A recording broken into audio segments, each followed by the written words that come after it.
Hello students, welcome to our online class. इससे पहले वाली क्लास में हमने महाराणा प्रताप के अर्ली लाइफ एंड एक्सेशन के बारे में पढ़ा था। अब इस लेक्चर में हम महाराणा प्रताप और अकबर के बीच में जो अनफॉरगेटेबल वॉर हुआ था, बैटल ऑफ हल्दी घाटी, उसकी बात करते हैं। तो चलिए स्टार्ट करते हैं आज का हमारा लेक्चर।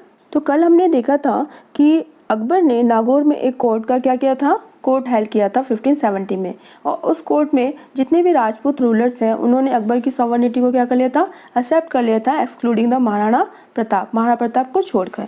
तो महाराणा प्रताप को कन्विंस करने के लिए, उनको मनाने के लिए, उनको अपनी अंडर सॉवरेनिटी में लाने के लिए अकबर जो है वो महाराणा प्रताप के कोर्ट में 4 ग्रुप्स भेजता है। पहला जलाल खान की लीडरशिप में, दूसरा मान सिंह की लीडरशिप में, तीसरा भगवान दास की लीडरशिप में और चौथा जो है टोडरमल की लीडरशिप में। यानी जल गया मान, भगवान दो, थोड़ा सा माल। ठीक है, लेकिन ये चारों जो ग्रुप हैं वो महाराणा प्रताप को कन्विंस करने के लिए में क्या रहते हैं, अनसक्सेसफुल रहते हैं, सफल नहीं हो पाते हैं। तो अब अकबर जो है वो क्या करते हैं, against the Maharana Pratap he planned a war, एक वॉर की प्लानिंग करते हैं। और जो प्लानिंग होती है वॉर की वो कहाँ पे होती है, वो होती है अजमेर फोर्ट में। ठीक है, अजमेर के किले में। और क्या प्लानिंग की जाती है कि जो महाराणा प्रताप है उनको क्या किया जाए, उनको वॉर में प्रिजनर बनाया जाए, बंदी बनाया जाए। तो ये प्लानिंग हो रही है अजमेर फोर्ट में। और अजमेर फोर्ट को किस नाम से जाना जाता था, म्यूजियम कहा जाता था। कॉलोनियल पीरियड की बात करें तो कॉलोनियल पीरियड में जो ये अजमेर फोर्ट है ये स्टोर हाउस ऑफ वेपन्स था, यानी वहाँ पे वेपन्स रखे जाते थे। अब कॉलोनियल पीरियड क्या होता है, what is the meaning of colonial period. तो जब हम अंडर द ब्रिटिश रूल थे तो ये इंडिया का शेप कुछ ऐसा था। ठीक है, तो यहाँ पे ये अजमेर है। तो कॉलोनियल पीरियड क्या होता है कि अंडर द ब्रिटिश रूल हमारी जो पॉलिटिकल और इकोनॉमिकल कंट्रोल है इंडिया की, वो किसके पास थी, ब्रिटिश पार्लियामेंट के पास। यानी ब्रिटिश पार्लियामेंट है वो हमारे ऊपर शासन कर रही थी, हमारे लिए रूल्स एंड रेगुलेशन ला रही थी, हमारी पॉलिटिकल और हमारी इकोनॉमिक जो भी कंडीशन थी, जो भी कल्चर था उसके अकॉर्डिंग। तो इस तरह से इंडिया किसके कॉलोनियल कंट्रोल के अंडर में था, under the British parliament, under the Britishers. तो एक कंट्री का दूसरी कंट्री के ऊपर जो इकोनॉमिकल और पॉलिटिकल कंट्रोल होता है that is known as colonial rule. तो कॉलोनियल पीरियड यानी जब इंडिया ब्रिटिश गवर्नमेंट या ब्रिटिशर्स के अंडर कंट्रोल में था, तो उस समय जो ये अजमेर फोर्ट था वो क्या था, स्टोर हाउस ऑफ वेपन्स। यानी यहाँ पे जितने भी वेपन्स हैं, जो भी क्या कहते हैं बॉम्ब है या जो भी कैनन्स है, जो भी गन्स है, वो यहाँ पे रखी जाती थी। मैगजीन के नाम से भी जाना जाता था। तो यहाँ पे अकबर है वो प्लानिंग करते हैं of a war against the Maharana Pratap. अब हम बात करते हैं battle of Haldi Ghati. War की प्लानिंग हो गई। वॉर की प्लानिंग में अकबर ने मान सिंह को अपना चीफ कमांडर अपॉइंट किया और आसफ खां को क्या अपॉइंट किया, अपना असिस्टेंट। यानी मान सिंह की लीडरशिप में एक मिलिट्री है वो अपॉइंट की गई और इसका लीडर बनाया गया मान सिंह को। और मान सिंह का जो असिस्टेंट है वो किसको बनाया गया, वो बनाया गया आसफ खां को। क्लियर। अब मान सिंह है वो अपनी ये मिलिट्री लेके कहाँ जाते हैं, ये पहुँचते हैं मांडलगढ़। ठीक है, कल मैंने मांडलगढ़ के बारे में बताया था कि यानी मेवाड़ रीजन से फैमिलियर होना ज़रूरी है यदि हम महाराणा प्रताप को अच्छे से समझते हैं तो। ठीक है, तो ये मांडलगढ़ आते हैं और मांडलगढ़ जाते हैं 3 अप्रैल 1576 को। और यहाँ ये इनका पहला कैंप होता है, वहाँ पे अपना कैंप लगाते हैं एंड स्टे फॉर 2 मंथ्स, वहाँ पे 2 महीने तक रुकते हैं। तो अब 2 महीने तक वहाँ पे रुके रहने का, कैंप लगाने का क्या रीज़न था, तो इसके पीछे ये रीज़न था कि मान सिंह जब पहली बार वहाँ पे मांडलगढ़ जाते हैं, भीलवाड़ा में जो कि पड़ता है, तो वहाँ पे जो उनकी आर्मी होती है वो इतनी बड़ी नहीं होती है, छोटी सी एक आर्मी की जो टुकड़ी होती है वो लेके जाते हैं और धीरे धीरे मुगल आर्मी वहाँ पे आ रही रहती है। तो ये मान सिंह और अकबर का ये अंदर प्लानिंग था कि हो सकता है कि एक साथ पूरी आर्मी ना भेजी जाए, धीरे धीरे थोड़ी भेजी जाए, ताकि महाराणा प्रताप को ये लगे कि मेरे मेवाड़ पे जो अकबर है वो बहुत ही बुरी तरह से चढ़ाई करने के लिए तैयार है, लड़ने के लिए तैयार है। तो हो सकता है कि जो महाराणा प्रताप है उनका जो माइंड है वो डाइवर्ट हो जाए और बिना युद्ध के ही वो अकबर की जो सॉवरेनिटी है उसको क्या कर ले, एक्सेप्ट कर ले। ठीक है, तो ये इनकी क्या थी, ये एक तरह से इनकी प्लानिंग थी, प्लानिंग ऑफ वॉर, कि आर्मी धीरे धीरे जाएगी। वहाँ पे जो मान सिंह है वो 2 महीने तक रहते हैं मांडलगढ़ जो कि भीलवाड़ा में है। तो उस समय और सेकंड जो कैंप ये लगाते हैं, कहाँ लगाते हैं, मोलेला विलेज में। तो कल मैंने मैप में बताया था, तो मोलेला विलेज कहाँ पे है आपका, राजसमंद में, यहाँ पे। ठीक है, ये मोलेला विलेज है और ये आपका मांडलगढ़ है। तो 2 महीने मांडलगढ़ में रहते हैं और उसके बाद से कैंप कहाँ लगा देते हैं, मोलेला विलेज ऑफ राजसमंद। तो जब महाराणा प्रताप को पता चलता है कि मान सिंह की लीडरशिप में मेवाड़ पे अटैक करने के लिए मुगल आर्मी आ रही है, तो उस समय जो महाराणा प्रताप होते हैं वो कहाँ होते हैं, कुंभलगढ़ फोर्ट में। ठीक है, और कुंभलगढ़ फोर्ट कहाँ पे है, ये है राजसमंद में, जहाँ पे उनका जन्म हुआ था। ठीक है, तो जब ये पता चलता है तो महाराणा प्रताप अपने सोल्जर्स के साथ कहाँ पे आ जाते हैं, अभी मैं आपको अच्छे समझते हैं कि महाराणा प्रताप कहाँ है? कुंभलगढ़ फोर्ट में। क्लियर? और उस समय सबसे पहले मानसिंह आते हैं कहाँ पे? मांडलगढ़ में। यहाँ पे 2 महीने के लिए कैंप लगाते हैं और उसके बाद से ये कैंप कहाँ लगाते हैं? मुलेला विलेज कहाँ पे है? खमनोर में। ठीक है, खमनोर में। तो जब महाराणा प्रताप को ये पता चलता है कि मानसिंह मुगल आर्मी लेकर मेवाड़ पे अटैक करने के लिए आ रहे हैं, तो उस समय कुंभलगढ़ फोर्ट में होते हैं और कुंभलगढ़ फोर्ट से जो महाराणा प्रताप है वो अपने सोल्जर्स को लेकर कहाँ जाते हैं? गोगुंदा और खमनोर के बीच में ये जो श्रिंक वैली है, ठीक है, जिसको वैली ऑफ हल्दी घाटी कहते हैं, वहाँ पे ये अपने सोल्जर्स को लेके आ जाते हैं। अब इनको सोल्जर्स को यहाँ पे लाने का क्या मीनिंग था, क्या इसका एडवांटेज था, वो देखते हैं। तो Maharana Pratap led his camp in Haldi Ghati situated between Gogunda and Khamnor, यानी खमनोर और गोगुंदा के बीच में ये जो सकरी घाटी है, इसके बीच में महाराणा प्रताप अपना कैंप डालते हैं। इन दिस वैली, अब इस वैली में क्या है कि only 1 member can enter eight A time, सिर्फ एक बार में एक ही आदमी इस वैली से जा सकता है। ठीक है, तो ये इनका स्ट्रेटेजिक प्लान था महाराणा प्रताप का कि एक बार में जब एक आदमी जाएगा तो ऐसा कहा जाता है कि मुगल आर्मी जो थी वो कितनी थी? 80,000 के करीब, यानी उसमें सोल्जर्स थे, जबकि महाराणा प्रताप के पास जो सोल्जर्स थे वो कितने थे? 20,000, यानी जो भी उनकी आर्मी का रेशो था वो कितना था? 1:4। तो महाराणा प्रताप इतनी बड़ी मैसिव आर्मी के साथ थोड़े से सोल्जर्स लेके उनका सामना तो नहीं कर सकते थे, इसलिए महाराणा प्रताप ने क्या किया कि खमनोर और गोगुंदा, ठीक है, दोनों के बीच में जो श्रिंक वैली है वहाँ पे अपना कैंप लगाया। अब इस कैंप को क्यों लगाने के पीछे इनकी स्ट्रेटेजी क्या थी कि स्ट्रेटेजी ये थी कि इस वैली से एट ए टाइम, यानी एक समय में सिर्फ एक ही मेंबर है क्या कर सकता था? एंटर कर सकता था। दूसरा रीज़न क्या था कि महाराणा प्रताप के पास जो सोल्जर्स थे वो क्या थे? बहुत ही कम थे। थर्ड रीज़न ये था कि जो महाराणा प्रताप के लिए जो एरिया था, ये जो प्लेस था, ये क्या था? एनिमी को कॉन्क्वेस्ट करने के लिए, उसका सामना करने के लिए सबसे बेस्ट था। क्यों बेस्ट था?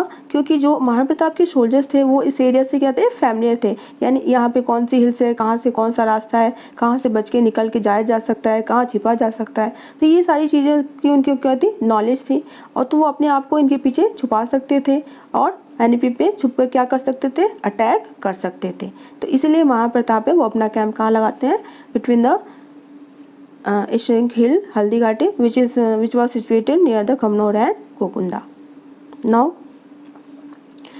इसका डिसएडवांटेज था मुगल सोल्जर्स के लिए कि जब महाराणा प्रताप अपना कैंप, ये देख सकते हैं ये हल्दी घाटी, और इतनी श्रिंक है कि मुझे नहीं लगता कि एक से ज़्यादा आदमी आज भी जा पाएगा। ठीक है, ये आज का है, तो उस समय तो हम सोच ही सकते हैं कि कितनी श्रिंक रही होगी। तो मुगल सोल्जर्स के लिए इसका क्या डिसएडवांटेज था कि या तो मुगल सोल्जर्स अपना क्या होते? रास्ता भटक सकते थे। क्यों? क्योंकि वो इस एरिया से फैमिलियर नहीं थे, इस एरिया में कहाँ पे रास्ता है, कहाँ छुपा जा सकता है, किधर से निकला जा सकता है, इससे फैमिलियर नहीं थे। दूसरा क्या था कि फेस द मेवाड़ सोल्जर्स, तो यदि एक करके जाएंगे तो मेवाड़ के सोल्जर्स वहाँ पे छुप के बैठे हुए हैं तो उनको क्या कर देंगे? मार देंगे, और डाई ड्यू टू स्टार्वेशन। या तीसरा ये हो सकता था कि उन्हें महाराणा प्रताप के जो सोल्जर्स हैं वो दिखाई ना दे, यानी दोनों का जो कन्फ्रंटेशन है, जो आमना सामना ही ना हो, और भुखमरी के कारण ही वो सब क्या हो जाए? मर जाए। ठीक है, तो इस तरह से महाराणा प्रताप एक स्मार्ट प्लान करते हैं against the Mughal army. At last on 18 जून 1576, यानी 18 जून 1576 को महाराणा प्रताप और मानसिंह, ठीक है, दोनों की जो आर्मी है, दोनों की जो सोल्जर्स हैं, उनका एक दूसरे से क्या होता है? आमना सामना। ठीक है, आमना सामना। तो अब महाराणा प्रताप की जो आर्मी थी उनके लीडरशिप कौन थे? हाकिम का सूर, यानी उनके सेनापति कौन थे? हाकिम का सूर। तो सबसे पहला जो अटैक होता है एज यूजुअल राजपूत सोल्जर्स की तरफ से होता है, और ये अटैक इतना ज़्यादा इंटेंस रहता है, इतना ज़्यादा फियर्स होता है, भयानक होता है कि जो मुगल आर्मी या मुगल सोल्जर्स होते हैं वो अपनी लाइफ को सेव करने के लिए ऑल डायरेक्शन, यानी चारों तरफ क्या होते हैं? भागने लगते हैं। क्यों भागने लगते हैं? क्योंकि वो एरिया महाराणा प्रताप ने इस तरह से प्लानिंग की थी कि उनके सोल्जर्स हैं वो छुपे हुए हैं, वो उस एरिया के साथ फैमिलियर है, जबकि मुगल आर्मी के सोल्जर्स हैं वो इस एरिया से फैमिलियर नहीं है, तो उन्हें पता ही नहीं चलता कि अटैक कहाँ से हो रहा है। क्यों? क्योंकि सारे सोल्जर्स छुपे हुए फॉर्म में रहते हैं। फिर सेकेंड देखते हैं, ऐसा कहा जाता है कि उस समय मानसिंह के साथ जो मोस्ट हिस्टोरियन है बदायूनी, अल बदायूनी भी थे, और राजपूत रूलर्स का जो फर्स्ट अटैक था वो इतना ज़्यादा इंटेंस था कि उन्हें भी अपनी ज़िंदगी बचा के भागना पड़ता है। तो जब मुगल आर्मी की कंडीशन होती है तो उस समय मुगल आर्मी का एक रिजर्व जो पुलिस होती है, रिजर्व जो कमांडर होते हैं सोल्जर्स, उनका कमांडर होता है मिहत्तर खान। तो मिहत्तर खान एक रूमर फैलाते हैं। क्या रूमर फैलाते हैं? वो कहते हैं कि मुगल एम्परर जो अकबर है वो खुद एक लार्ज आर्मी लेकर आ रहे हैं। तो ये रूमर सुन के जो भी मुगल सोल्जर्स होते हैं जिनका कि स्ट्रेंथ बहुत कमज़ोर हो गया रहता है, जो अपनी लाइफ को बचा के इधर उधर भाग रहे होते हैं, वो फिर से मोटिवेट हो जाते हैं और एक बार फिर से राजपूत रूलर को कॉन्फ्रंट करने के लिए, उनका सामना करने के लिए तैयार हो जाते हैं। ठीक है, तो इस तरह से जो मेहतर खान का जो रूमर है, जो उनकी अफवाह है, वो उनके बीच में एक एनर्जी का, एक टॉनिक का काम करती है और फिर से उनकी स्ट्रेंथ को क्या कर देती है, रीगेन कर देती है। अब ड्यूरिंग दिस पीरियड, अब जब पूरी मुगल आर्मी इधर उधर तितर बितर है, तो उस समय का फ़ायदा उठा के जो महाप्रताप है वो अपने सोल्जर्स के साथ, जब ये वैली है, वैली जब ख़त्म होती है तो इसके बाद से एक प्लेन आता है और उस प्लेन का नाम क्या है, रक्त तलाई। तो जितने भी महाप्रताप के सोल्जर्स हैं वो कहाँ जाते हैं, इस रक्त तलाई में, और ये कहाँ पे सिचुएटेड है, near the bank of Banas. तो अब महाप्रताप और मुगल आर्मी दोनों के साथ हाथियों का युद्ध होता है। तो महाप्रताप के जो हाथी होते हैं उसका नाम होता है पूना और राम प्रसाद, और मानसिंह की आर्मी में जो हाथी होते हैं उनका नाम होता है गजराज और गज मुक्ता। तो इसमें राम प्रसाद होता है वो मुगल द्वारा कैप्चर कर लिया जाता है और अकबर के सामने ले जाया जाता है, जहाँ पे कि अकबर इसका नाम बदल के क्या कर देते हैं, पीर प्रसाद। ठीक है, फिर अचानक से महाप्रताप की जो नज़र है वो किस पे पड़ती है, मानसिंह पे पड़ती है। तो जैसे ही चेतक देखता है कि महाप्रताप मानसिंह की तरफ देख रहे हैं, तो बिना किसी इशारे के ही चेतक क्या करता है, मानसिंह की तरफ आगे बढ़ता है मुगल आर्मी को चीरते हुए। और मानसिंह जिस हाथी पे बैठा रहता है उस हाथी का नाम होता है मर्दाना। ठीक है, मर्दाना ये दिखाया हुआ है।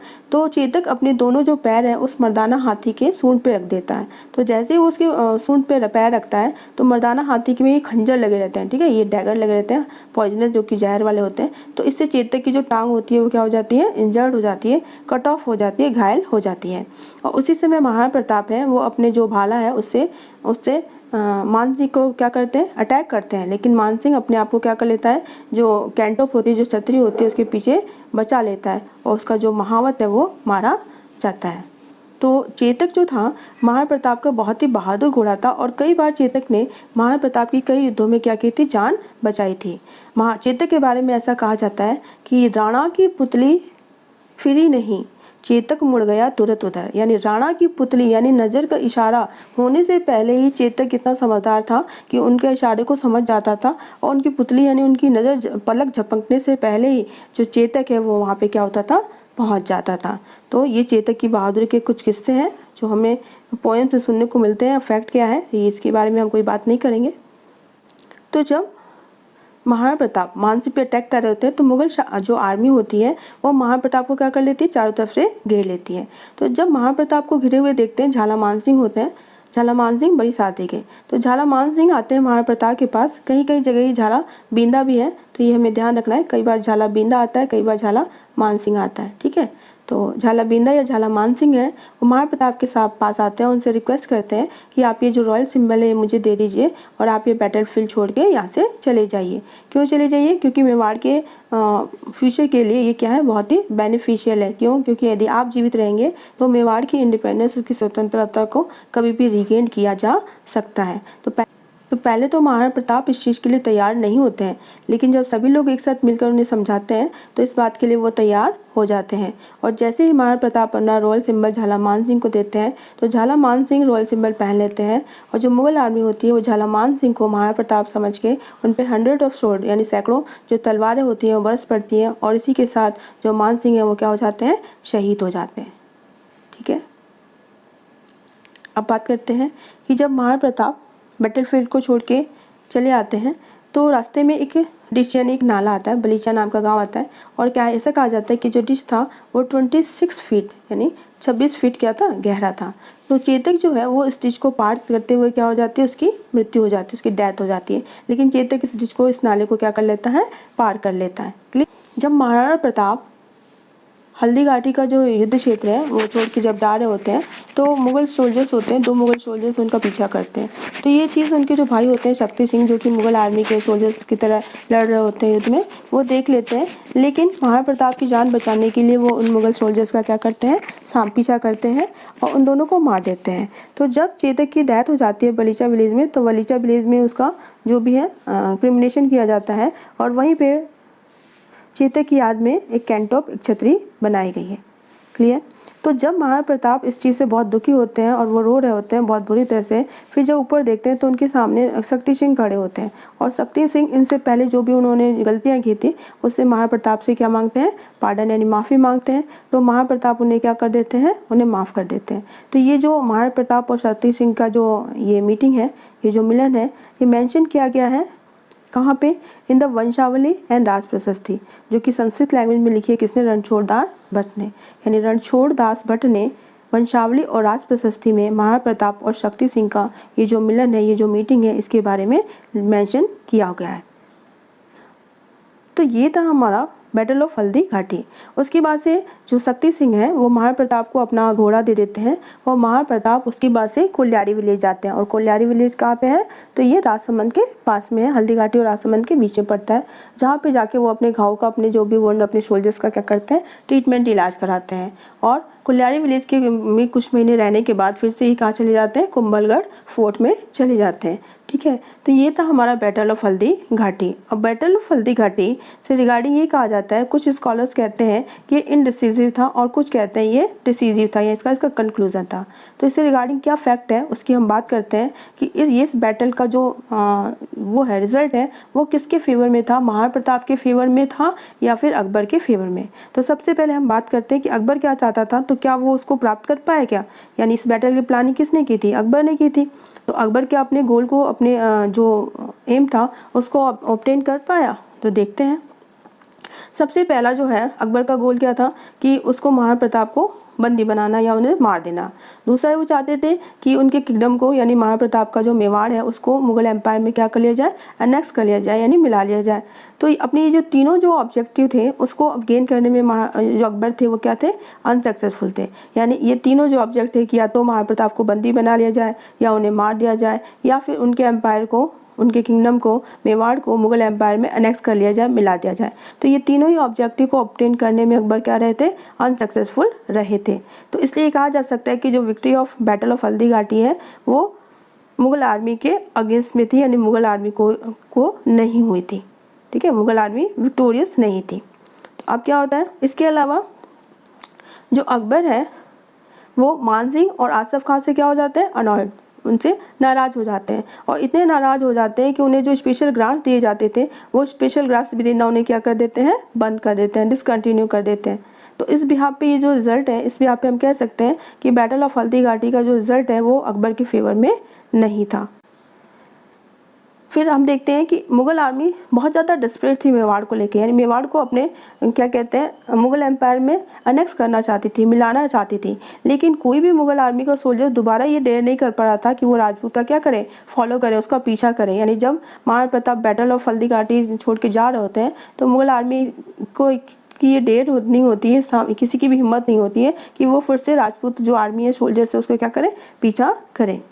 इसके अलावा इन फेब 5077 अकबर खुद अपना एक जो कैंपेन है, अपनी सोल्जर्स आर्मी लेकर आते हैं। और कहाँ पे आते हैं? और उसके बाद उदयपुर को ये जीत लेते हैं, यानी गोगुंदा फोर्ट को जीत लेते हैं। ठीक है, और उदयपुर का नाम बदल के रख देते हैं मोहम्मदाबाद। ठीक है, याद रखना है, मोहम्मदाबाद।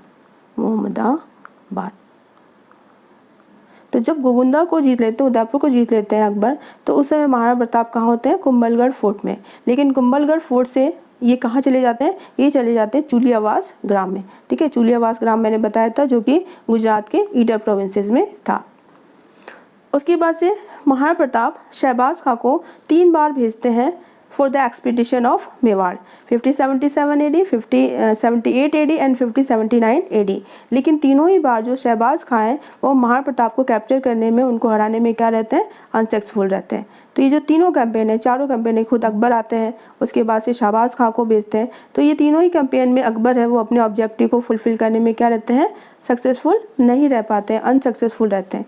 तो इस बिहाफ पे हम कह सकते हैं कि बैटल ऑफ हल्दी घाटी या उसके बाद के भी जो अकबर के जितने भी वो थे, कैंपेन थे जो कि अगेंस्ट द महाराणा प्रताप थे, तो उसमें अकबर क्या रहता है? अनसक्सेसफुल रहता है। वो महाराणा प्रताप को कैप्चर नहीं कर पाते हैं, पकड़ नहीं पाते हैं, या उनके एम्पायर को मुगल एम्पायर में अनेक्स नहीं कर पाते हैं। दूसरी तरफ हम देखते हैं कि महाराणा प्रताप अपनी टेम्पोररी कैपिटल किसे डिक्लेयर करते हैं? कमलनाथ अवारगढ़ को। ठीक है, और अवारगढ़ कहाँ पे है? ये Kamalnath hills of Kolyari village में। और ये प्रूव करता है कि महाराणा प्रताप क्या रहते हैं? विक्टोरियस रहते हैं। क्यों विक्टोरियस रहते हैं? क्योंकि अकबर चाहता था उन्हें अनेक्स करना, उनके एम्पायर को, या उन्हें प्रिजनर बनाना, या उन्हें मारना। लेकिन अपने इन तीनों ही ऑब्जेक्टिव में अकबर क्या रहता है? अनसक्सेसफुल। इसके बाद 1518 में अकबर फिर से एक कैंपेन भेजता है अब्दुल रहीम खान खाना के लीडरशिप में। और अब्दुल रहीम खाना उस समय अपनी फैमिली को लेके मेवाड़ की तरफ क्या करते हैं, मार्च करते हैं। लेकिन रास्ते में एक जगह आती है शेरपुर, और शेरपुर में जो रहीम खान खाना है वो अपनी फैमिली को क्या कर देते हैं, लेफ्ट आउट, यहाँ पे छोड़ देते हैं। उसके बाद से ही आगे आते हैं। तो जब महाराणा प्रताप के पुत्र होते हैं अमर सिंह को जब ये पता चलता है कि जो रहीम खान खाना है वो मुगल आर्मी लेकर आ रहे हैं मेवाड़ के अगेंस्ट में, तो जो अमर सिंह है जो कि महाराणा प्रताप के पुत्र हैं, वो शेरपुर में जाके रहीम खाना की फैमिली को क्या कर लेते हैं, कैप्चर कर लेते हैं, इम्प्रिजन कर लेते हैं। तो जब महाराणा प्रताप को ये बात पता चलती है कि अमर सिंह ने रहीम खाना की जो फैमिली है उसको कैप्चर कर लिया है, तो वो अमर सिंह से बहुत नाराज़ होते हैं और अमर सिंह को ऑर्डर देते हैं कि आप रेस्पेक्टफुली जो रहीम खाना की जो फैमिली है वो उनके घर तक पहुंचा कर आएँ। तो जब रहीम खाना ये चीज़ देखते हैं कि महाराणा प्रताप इतने बड़े दिल वाले हैं, तो वो दोबारा अपने कंपेन को लेकर अकबर के कोर्ट में चले जाते हैं और वो कहते हैं कि मैं इस इंसान के लिए अगेंस्ट में एक कंपेन ये रन नहीं कर सकता। आप क्या करते हैं कि महाराणा प्रताप, जैसे ये मेवाड़ है और ये मारवाड़, तो मेवाड़ से 50 किलोमीटर दूर यहाँ पे मुगलों का एक स्टेशन होता है जिसको कहते हैं दिवेर, ठीक है। तो महाराणा प्रताप क्या करते हैं, ये दिवेर स्टेशन है, अपने पुत्र अमर सिंह के साथ इसको कंट्रोल कर लेते हैं। यहाँ पे जो गवर्नर होता है, जो यहाँ का जो कमांडर होता है वो कौन होता है, सुल्तान खान। तो सुल्तान खान को हराकर महाराणा प्रताप और अमर सिंह इस दिवेर जो स्टेशन है, मुगलों का स्टेशन, उसको क्या कर लेते हैं, कॉन्क्वेर कर लेते हैं। इसके बाद से जो अकबर है, जो लास्ट कैंपेनिंग है अगेंस्ट द महाराणा प्रताप भेजते हैं इन 1584, और जो दिवेर को कॉन्क्वेर किया जाता है ये कब किया जाता है, 1582 में। अब अकबर भारमल यंगर सन, भारमल के छोटे से पुत्र जगन्नाथ कछवाहा को अगेंस्ट द महाराणा प्रताप भेजते हैं। लेकिन जगन्नाथ कछवाहा भी क्या रहते हैं, मांडलगढ़ में आते हैं, लेकिन ये क्या रहते हैं, अनसक्सेसफुल रहते हैं महाराणा प्रताप को कैप्चर करने में, और उनकी मृत्यु हो जाती है मांडलगढ़ में। लूना चावंडियावास को हराकर महाराणा प्रताप है इस चावंड को क्या कर लेते हैं, अपनी कैपिटल डिक्लेयर कर लेते हैं, और आगे आने वाले 28 ईयर्स तक जो चावंड है वो महाराणा प्रताप की क्या रहती है, कैपिटल रहती है। क्लियर। तो अब महाराणा प्रताप है वो क्या करते हैं कि इन्वेड आमेर रीजन पे भी इन्वेड करते हैं। क्यों करते हैं, क्योंकि आमेर के जो रूलर थे जगन्नाथ, ठीक है, भगवान दास, मान सिंह, ये सब ने महाराणा प्रताप को क्या किया था, बहुत ज़्यादा फैडअप किया था, जिसके कारण से आमेर रीजन को भी क्या करते हैं, एज ए रिवेंज, बदला लेने के लिए लूटते हैं। और इसके अलावा चावंड में चामुंडा देवी का टेम्पल बनाया जाता है बाय द महाराणा प्रताप, और अगले आने वाले 28 सालों तक जो चावंड है वो इमरजेंसी कैपिटल रहती है किसकी, महाराणा प्रताप की। इसके बाद से अकबर है, यानी लास्ट जो कैंपेन है अकबर का अगेंस्ट द महाराणा प्रताप, वो जगन्नाथ कछवाहा की लीडरशिप में भेजा जाता है, जो कि अनसक्सेसफुल रहता है। और जगन्नाथ कछवाहा की क्या हो जाती है, मांडलगढ़ भीलवाड़ा में मृत्यु हो जाती है। तो इसके बाद से जो अकबर है वो महाराणा प्रताप के अगेंस्ट में कोई कैंपेन नहीं भेजता है, और अकबर का जो फोकस है वो वेस्टर्न या डेक्कन पार्ट की तरफ रहता है। तो अब हम देखते हैं कि महाराणा प्रताप जब एक बो स्ट्रिंग को, यानी एक धनुष जो होता है, धनुष की स्ट्रिंग को टाइट कर रहे रहते हैं, तो 1597 में उन क्या हो जाते हैं, इंजर्ड हो जाते हैं। ऐसा कहा जाता है कि उन्हें चोट लग जाती है, और उस चोट के कारण ही 19 जनवरी 1597 को चावंड में उनकी क्या हो जाती है, डेथ हो जाती है, मृत्यु हो जाती है। चावंड से 11 किलोमीटर दूर बांडोली विलेज है, यानी 11 किलोमीटर अवे। इस बांडोली विलेज में ही उनका क्रिमिनेशन होता है, उनका दाह संस्कार किया जाता है, और वहीं पे उनकी याद में क्या बनी हुई है, 8 पिलर छतरी नियर खेजड़ डैम। तो ये थे हमारे ग्रेट वॉरियर महाराणा प्रताप, जो कि आजीवन यानी लाइफ लॉन्ग उन्होंने एक स्ट्रगलिंग लाइफ को क्या किया, स्पेंड किया, लेकिन कभी भी वो मुग़ल आर्मी के अंडर में उन्होंने अपने एम्पायर को, अपने जो किंगडम को सरेंडर नहीं किया। ठीक है, तो उन्हें उनकी जो इंडिपेंडेंसी है, उनकी जो सेल्फ रेस्पेक्ट है, उनकी जो स्ट्रगलिंग नेचर है, उसके कारण से आज भी प्राइड ऑफ राजस्थान यानी राजस्थान का जो है आन बान शान के नाम से जाना जाता है। तो अब जो बैटल ऑफ हल्दी घाटी है उससे रिगार्डिंग कुछ फैक्ट्स को हम देखते हैं। तो ये कर्नल जेम्स टॉड है, ठीक है, कर्नल जेम्स टॉड है जो कि एक ब्रिटिश ऑफिसर थे। तो उन्होंने बैटल ऑफ हल्दी घाटी और बैटल ऑफ हल्दी घाटी दिवेर को दो अलग अलग स्लोगन से प्रोनाउंस किया है। तो बैटल ऑफ दिवेर को कर्नल जेम्स टोड क्या कहते हैं? मेवाड़ मैराथन, ठीक है, मेवाड़ का मैराथन। और बैटल ऑफ हल्दी घाटी को कहते हैं मेवाड़ थर्मोपल्ली। तो अब ये मैराथन और थर्मोपल्ली क्या है कि ब्रिटिश में 2 स्टेडियम है, ठीक है, तो एक है मैराथन और एक स्टेडियम का नाम है मैराथन और दूसरे स्टेडियम का नाम है थर्मोपल्ली। तो इस तरह से ब्रिटेन के जो स्टेडियम थे उस स्टेडियम के नाम पे कर्नल जेम्स टोड ने जो बैटल ऑफ दिवेर है उसको तो नाम दिया मेवाड़ मैराथन और बैटल ऑफ हल्दी घाटी को किसका नाम दिया? मेवाड़ थर्मोपल्ली। इसके अलावा उस बैटल में 2 हिस्टोरियन भी थे, एक थे अबुल फजल अकबर की तरफ से और दूसरे थे अलबदायनी। तो अलबदायनी से क्या कहते हैं? War of Gogunda. क्यों कहते हैं? क्योंकि ये जो वॉर हुआ था वो खमनोर और जो ये क्या कहते हैं खमनोर जो कि राजसमंद में है और गोगुंदा जो कि उदयपुर में, दोनों के बीच में जो श्रृंग वैली थी हल्दी घाटी उसके बीच में हुआ। अबुल फजल इसे वॉर ऑफ खमनोर के नाम से प्रोनाउंस करते हैं, जबकि अल बदायूनी से क्या कहते हैं? वॉर ऑफ गोगुंदा, क्योंकि ये उन्हें लगता है कि उदयपुर गोगुंदा के पास हुआ था, ठीक है। तो ये कुछ फैक्ट थे regarding the battle of Haldi Ghati जो कि हमें याद करना है। तो स्टूडेंट्स ये था आज का हमारा lecture regarding the Maharana Pratap और इस लेक्चर में हमने बात किया बैटल ऑफ हल्दी घाटी। उसके बाद से हमने देखा कि जो बैटल ऑफ हल्दी घाटी था उसका डिसीजन किसके फेवर में था, अकबर या महाराणा प्रताप। तो हम ये देखते हैं कि ये इनडिसिसिव था, यानी इसका कोई डिसीजन नहीं है। लेकिन यदि बात करें कि हु वाज द विक्टोरियस तो ऐसा कहा जाता है कि Maharana Pratap was the victorious, ठीक है। इसके बाद से हमने देखा कि कैसे महाराणा प्रताप ने अपने फिर से मेवाड़ एम्पायर को रिकॉन्क्वेस्ट किया अपने पुत्र अमर सिंह के साथ मिलकर और उसके बाद हमने देखा कि कैसे उनकी मृत्यु हो गई। तो ये थी बायोग्राफी ऑफ महाराणा प्रताप जो कि लेजेंड ऑफ राजस्थान के नाम से जाने जाते हैं और ये फ्रीडम फाइटर थे, आजीवन ये स्वतंत्र रहे। इन्होंने मुगलों के सामने कभी भी घुटने नहीं टेके, अपनी पगड़ी को कभी भी झुकने नहीं दिया, अपनी आन बान शान के लिए अपने प्राणों को भी न्यौछावर करने के लिए ये तैयार है। तो इनकी लाइफ से हमें बहुत कुछ सीखने को मिलता है। तो आई होप आपको ये वीडियो पसंद आ रहा होगा। तो if you like this video please like share and subscribe.